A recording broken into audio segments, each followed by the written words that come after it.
Trump says he and Putin will discuss land and power plants in Ukraine ceasefire talks.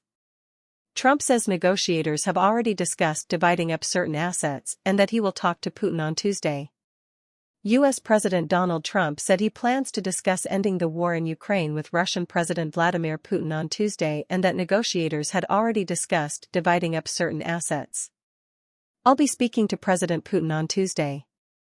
A lot of work's been done over the weekend," Trump told reporters on Air Force One during a late flight back to the Washington area from Florida. "We want to see if we can bring that war to an end. Maybe we can, maybe we can't, but I think we have a very good chance," Trump said. The big question on Ukraine: is Trump ready to push Putin into peace? Read more. Trump is trying to win Putin's support for a 30-day ceasefire proposal that Ukraine accepted last week, as both sides continued trading heavy aerial strikes through the weekend and Russia moved closer to ejecting Ukrainian forces from their months-old foothold in the western Russian region of Kursk. "We will be talking about land. We will be talking about power plants," Trump said, when asked about concessions. "I think we have a lot of it already discussed very much by both sides, Ukraine and Russia. We are already talking about that, dividing up certain assets." The comments came hours after his special envoy, Steve Witkoff, said that the Russian president accepts the philosophy of Trump's ceasefire and peace terms. Witkoff told CNN that discussions with Putin over several hours last week had been positive and solution-based. But he declined to confirm when asked whether Putin's demands included the surrender of Ukrainian forces in Kursk, international recognition of Ukrainian territory seized by Russia as Russian, limits on Ukraine's ability to mobilize, a halt to Western military aid, and a ban on foreign peacekeepers. Putin said on Thursday that he supported a truce but outlined numerous details that need to be negotiated before the deal can be completed. Moscow has among other things firmly opposed the deployment of European troops to provide security guarantees for Ukraine after any eventual ceasefire. On Sunday, French President Emmanuel Macron said Russia's permission was not needed, noting that Ukraine was a sovereign state. "If Ukraine requests allied forces to be on its territory, it is not up to Russia to accept or reject them," he said in remarks quoted by several French newspapers.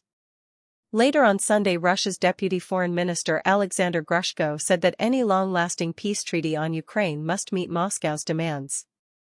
"We will demand that ironclad security guarantees become part of this agreement," Izvestia cited Grushko as saying. "Part of these guarantees should be the neutral status of Ukraine, the refusal of NATO countries to accept it into the alliance." Regarding the possibility of European troops in Ukraine, he said it does not matter under what label NATO contingents were to be deployed on Ukrainian territory, be it the European Union, NATO, or in a national capacity. "If they appear there, it means that they are deployed in the conflict zone with all the consequences for these contingents as parties to the conflict." Putin has said his military incursion into Ukraine was because NATO's creeping expansion threatened Russia's security. He has demanded that Ukraine drop its NATO ambitions, that Russia keeps control of all Ukrainian territory seized, and that the size of the Ukrainian army be limited.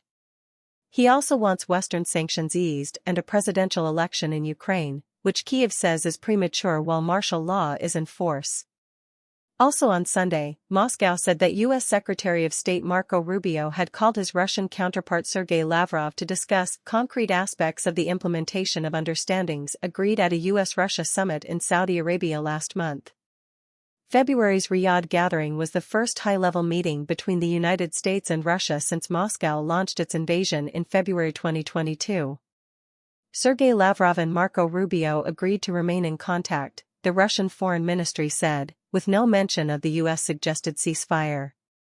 State Department spokeswoman Tammy Bruce said on Saturday that the pair had discussed the next steps on Ukraine, and agreed to continue working towards restoring communication between the United States and Russia.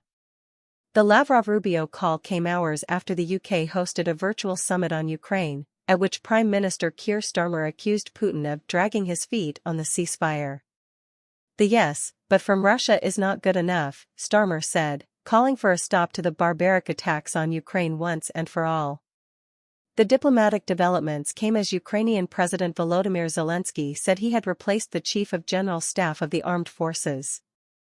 According to a communiqué, Anatoly Bargalevich has been replaced by Andriy Natov, who has been tasked with increasing the efficiency of the management.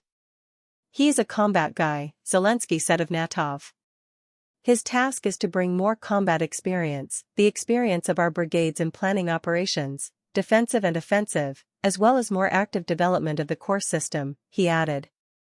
The Ukrainian military, which has grown since mobilizing to repel Russia's February 2022 invasion, is in the process of reorganizing its army corps to improve coordination.